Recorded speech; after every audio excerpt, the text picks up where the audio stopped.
Welcome, everybody, to Dead Talk Live. I'm your host, Viz, and today we are joined by several of the writers and directors of and short film creators in the feature film Dead Talk Tales Volume 1, which premiered last Friday, July 26th on Amazon Prime Video, Apple TV, and Google TV. Our guests include Josh M. Logan from the short film The Relic, White Mathis from Bliss, Corey Benson Powers for his short film titled Nightcap. Full disclosure here, guys, Dead Talk Tales Volume 1 is one of our own productions and distributions from Dead Talk Media, so I definitely have some bias towards this film. So, all that aside, let's get talking about some of these great films. Guys, I want to thank you so much for joining us and on here, and congratulations on these amazing films that you have put together that we get to enjoy. I want to go around the room quickly, get your takes with the film now being released and that your shorts have been integrated into an anthology horror film. What are your thoughts? What are your feelings? Let's start with Corey. Uh, I mean, it's an absolute thrill to have it put together in an anthology with so many other great horror shorts. Because I mean, they're beyond maybe the festival circuit or them putting it out on YouTube. Is there isn't really a great avenue for shorts in general. And um, personally, as a fan of horror films, is like I enjoy other anthologies as well. And so to have a film that I created be part of a feature length film that's an anthology of horror shorts is it's an honor and really exciting that now it's out there in the world. And when I contacted each and every one of you, that was really my pitch to you, that there's no real great medium or shorts to get out to the big general public. So I've been Hmm. trying for a long time to figure out how to get these shorts seen. There's so many great ones out there by the mainstream public, people that stream Prime Video, Apple TV. So I'm like, why not put them together in an anthology feature film? That's what we did. We all took a leap of faith, and I'm so glad in the work that we accomplished. White, what were your thoughts? Um, it was a little, at first I was kind of like, who is this who's this John guy? And what's he want with my film? Yeah. Uh, and the more I kind of like, looked into what you did and saw just the trail of incredible projects that you're working on and the podcasts and the interviews that you've conducted, I was like, okay, this could be really, really cool. And then I had to like, take a gander at your email again and looked it over and realized that this was a huge opportunity for us to be seen by so many people. And obviously, I had no idea what the other short films looked like or the stories that would coincide with Bliss. But when I finally watched the screener, I was like, okay, I'm in a lineup of some incredible talent, and then it just made me feel that much better. Like we had no idea where Bliss was gonna go. It was just a cool idea we had, and we were like, we gotta make this thing, and we had no preconceived notions of it going to streaming. We just knew it was gonna live on YouTube, and that was about it. So for you to give us this opportunity, man, I am truly grateful. It's really, really cool. And I tell you, when I was thinking of how to approach you guys, I'm like, oh my God, I am like the most skeptical person I know. And I know if I got approached with the same way I was going to be approach you guys, I'm like, there's no way I'm going to buy this. I'm going to think it's a scam. So I'm, like I said, I'm so grateful you guys took that leap of faith. For Josh, you're the creator of The Relic. What were your thoughts? Yeah, I mean, after the thing that I love about anthology shorts for shorts is that it kind of gives you the same experience as going to a film festival because, when you go to a festival, you see short films lined up in a block. And so it's like, it gives you a 2 hour kind of block of seeing these short films. And it's really the only format that you get to see them. You only really get to see shorts at short film festivals in America. So around the world, short films are very viable media, like, because so many different countries, especially in Europe, have public television stations.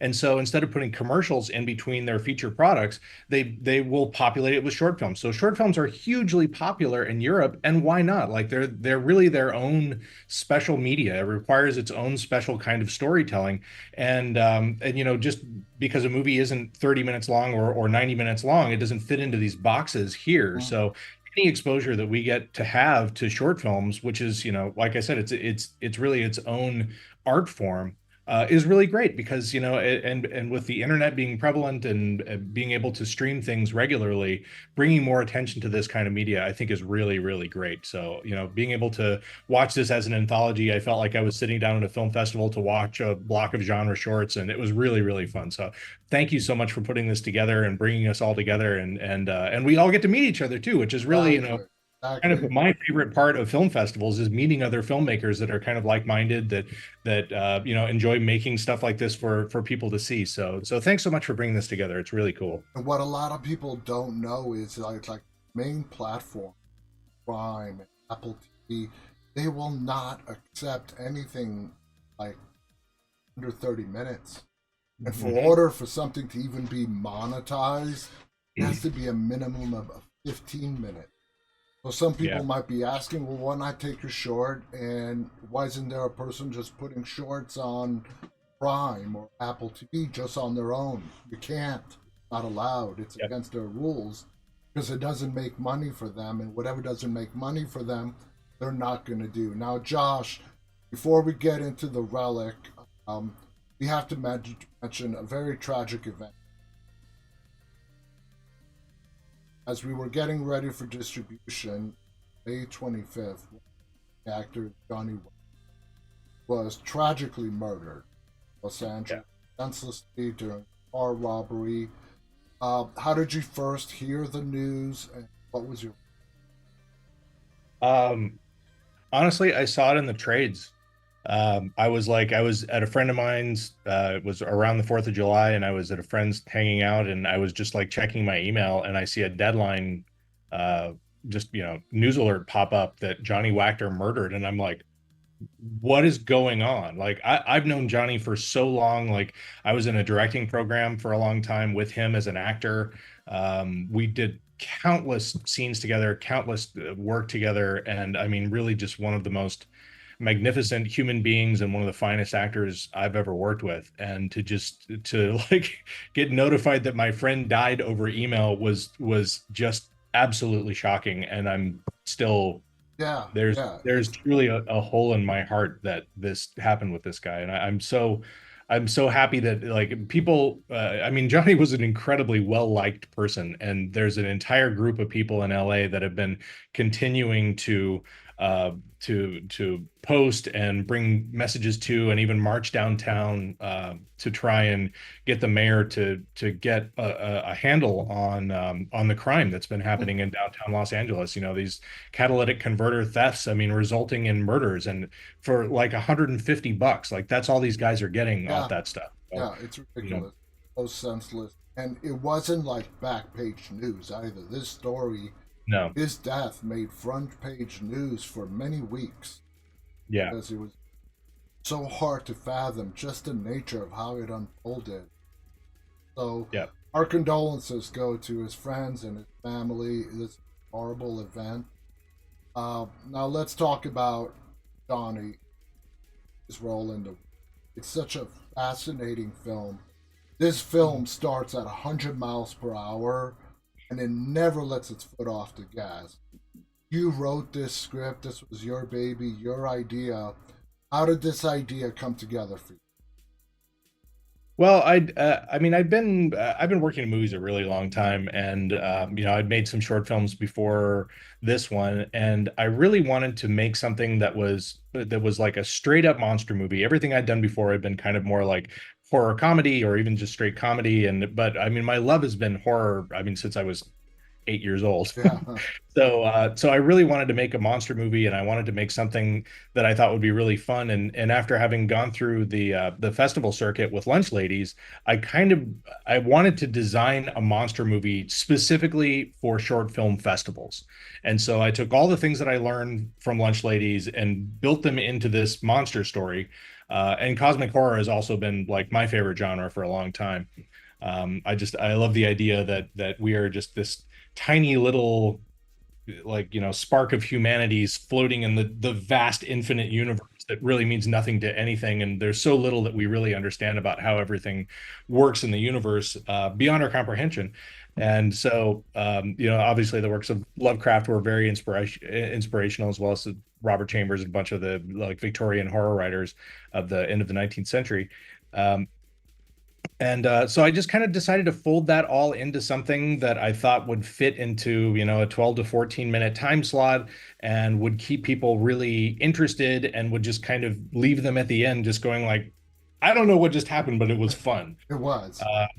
So I really kind of built it as like an anti-feature, because you can't really take all those ideas and leave, the whole film is an exercise in asking questions, and having those questions being unanswered being as entertaining as having everything, coming together into a single block. So that was really the goal, was just to, make something that would throw people off from the very second they started watching it, and at the end not have any idea what happened, but then leaving room for them to insert their own creativity. And that's really been the most fun part for me with The Relic, is hearing other people talk about what they think happened after they watched the movie. Yeah. And it inspired so many just super creative, interesting conversations that were way better than anything I would have ever come up with. And I just, I loved hearing people, kind of insert their own ideas about how things were related to each other, what the key meant, or what all those other pieces, meant to them. And and I think for me, especially with short films, if you can launch people off on their own creative journey from the point that your movie ends, that's the most satisfying thing I can imagine as a filmmaker. Exactly. And that brings us to Corey's film Nightcap, because this is a film that is so full of mystery and has people guessing in every direction possible what is going on here between this man and woman. Now, when you were writing this story, was it your intention to sort of do what Josh just said and leave it up to the viewer's imagination? Or did you have something in mind what this thing, we're not going to give away any spoilers, what this thing in the room really is? Yeah, it's funny listening to Josh talk, because I'm like, this is a lot of what my answer to this question would be, because I feel like in some ways in my film I'm even more ambiguous than Josh is, and like, leaving so many things open up to, questioning it afterwards of what's truly going on. I mean, to like answer your question is, me personally, I know what's behind the door, but I'm not gonna tell anyone. It's like it's intentionally ambiguous and left to like question, is like try to drop hints to like what it could be throughout the film. But it's the idea started off with just simply, I woke up one morning with the idea of the phone underneath the door gag. Like, that part of the film is what I first came up with, and then I kind of backwards constructed it based off of that. And then it started off as like an idea of like build an exercise in building suspense. And similarly to Josh, is like, I love cosmic horror as well, and I love movies that don't answer all the questions at the end and leave you thinking and discussing afterwards. And so that, with that in mind, is like, that kind of led me down the path of like the story that I wanted to tell in Nightcap. Now, the sequence of events with Kira's fascination with what's behind that door in that room, the way you shot that scene, you put us all into Kira's shoes. And we are sharing her curiosity just as much as she is. And that the way you shot when she sticks the phone, takes the picture, and she sticks the phone under the door, and the phone comes back to her. You drew us to being right there, either in Kira's shoes or right there next to her. How difficult was that to shoot, and what was some of the techniques that you used, lighting, whatever, that you used to bring the viewer into the room with you, with everybody else? Well, I think that from the start in it with the setup of like immediately with the character of Jeffrey saying, don't open that door immediately, like not only her curiosity but us, like she's like kind of like our like avatar as the our person, our liaison from the audience, that her curiosity is our curiosity. It's like obviously there's something beyond there that he doesn't want her to know about, and so that's the hook from the beginning. And then in shooting that actual sequence is it was like setting up that we're kind of drawing closer and closer in, as far as like we're starting off like wider and then gradually things are getting tighter until the moment happens. So I was trying to just have it be a gradually developing sequence, as far as that of like drawing in, of being like, especially because there is, well, I'm trying not to reveal too much, but like a bit of misdirection of like with her like looking under it, to be like, oh, there's whatever, there's nothing like happening. And so like creating a false sense of security so that there is, you can catch people off guard is kind of the way I was looking to approach it. And you're right, there is misdirection where the audience might be expecting the scream to get smart. You know what I mean? At least that's the effect. Now, Dwight, Bliss is this fascinating tale of the rapture with this intense horror element, bloody horror element. What made you want to mix in the bloody horror with sort of the biblical rapture that a lot of people tell us how that can be? Yeah, it's kind of a mixture of, growing up in the church when I was younger and learning about Revelations and really getting like sucked into that whole world as a kid. As I kind of got older and developed my own, sense of belief and the universe and things outside of the church, I started to kind of like, I don't kind of become a rebel a little bit in that sense. And so when I first came up with the idea, I was literally scrolling through Facebook Reels, and there was one particular video. I think it was just an ad, but it wouldn't play among the sea of other videos that would play. So so that kind of like sparked the idea. I was like, how come it's not playing? What if there was a video that only certain people could actually play? And so that's where the idea started to brew. And yeah, so I wanted to mix just a bit of horror and bloodiness towards the and I don't want to give away where it's at, but just mix it in there to really kind of like shock the viewers, because you're thinking that, okay, this there's a certain person that's chosen, and it feels very biblical, feels very kind of like dark with a sense of light in there, but then the blood just kind of just like comes out of nowhere. And I just wanted that. And in a lot of my other like smaller short films, I take a normal situation and then I just give it just this crazy twist at the end.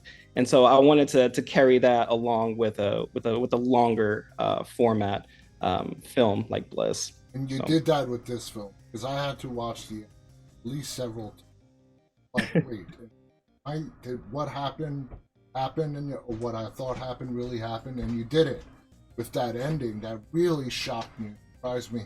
Bliss, by far, out of all the short films, has the largest cast. You brought in a lot of people to make this film. What made you decide on having such a large cast? Did you need a large cast to make the story work the way you wanted it to work? At first it wasn't that many cast members in the original script. I kind of started adding people in there as we went on, because I had friends and family kind of get interested in the project, and I was like, hey, well, and you also have a little cameo in it as well. I have a little cameo. So I played the waiter. Yeah. And my soon to be brother-in-law. He's the boss that comes out and says like, like rustle up some hustle, buddy, get in there. He's like, God damn it. So I wanted to throw in just like a few family members and friends in there just so that they can get like a little bit of shine on screen.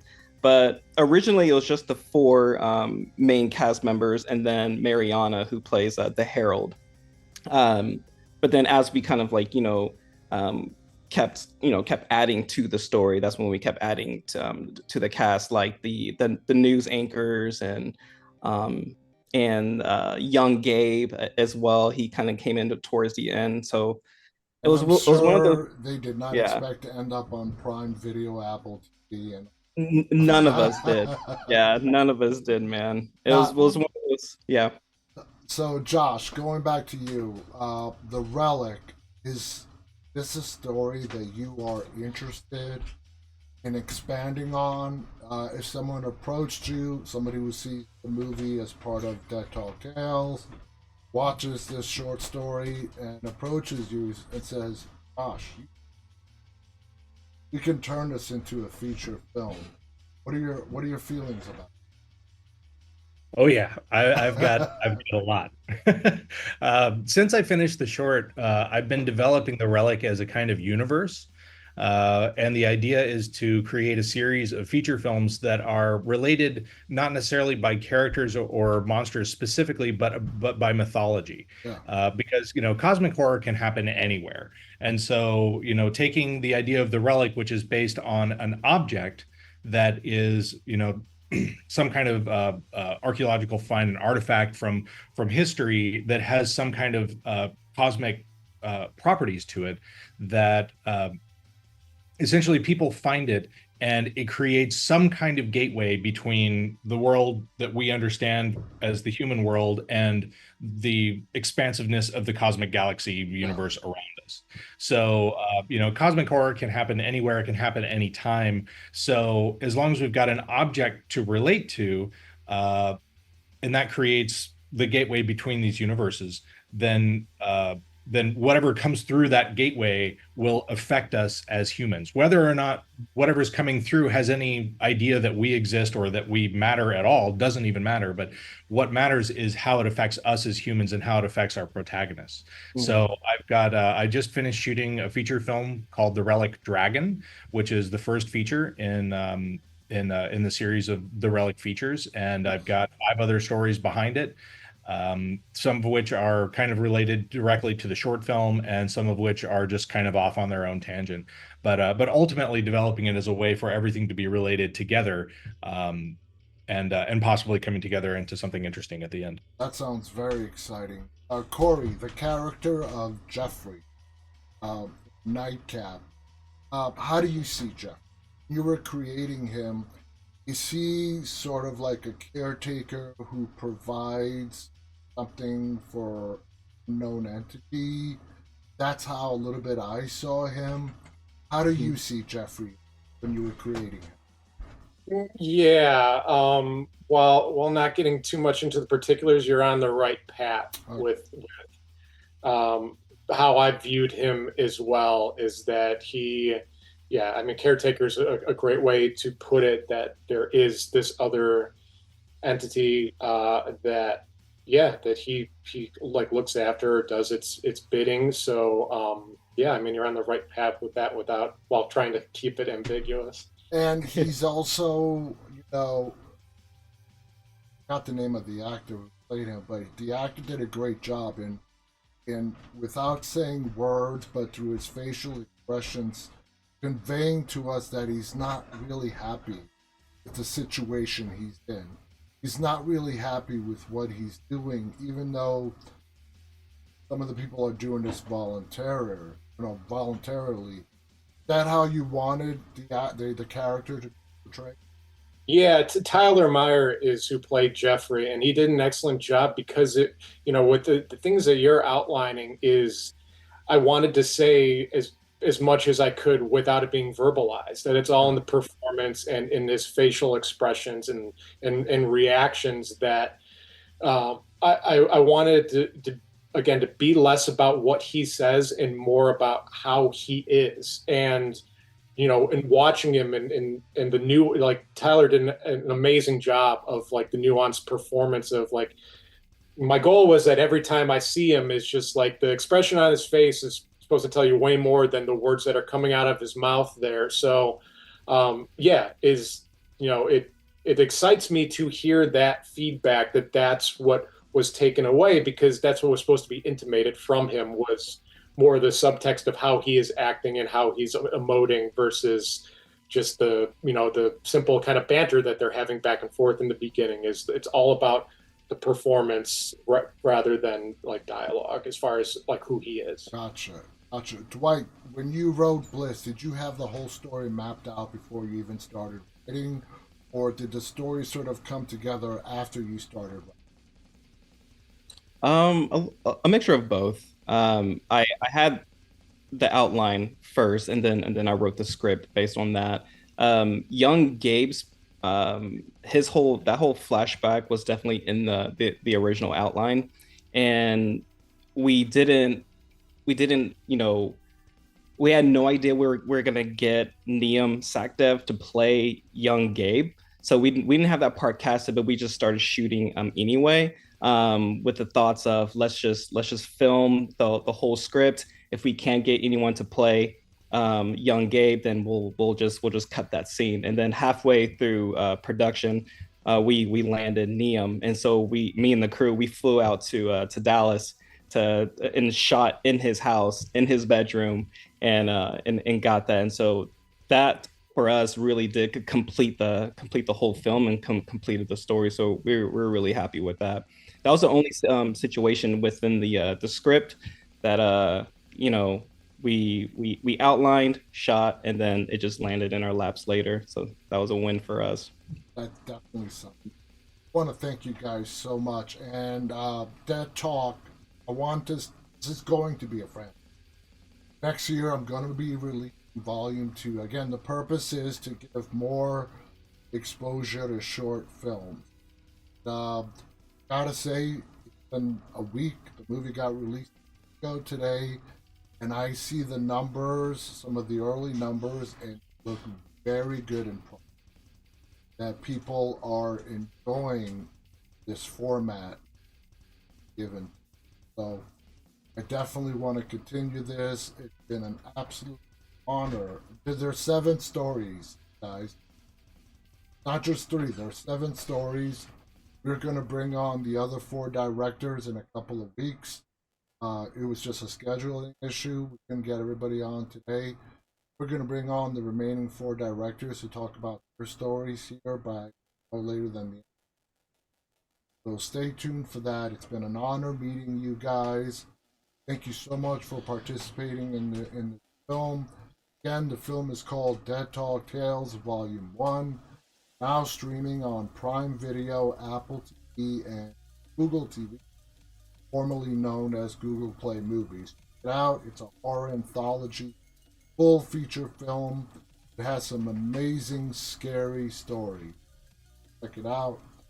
I want to thank our guests again on behalf of Corey, Josh, and White. Stay safe, stay walking. Bye, everybody. See ya.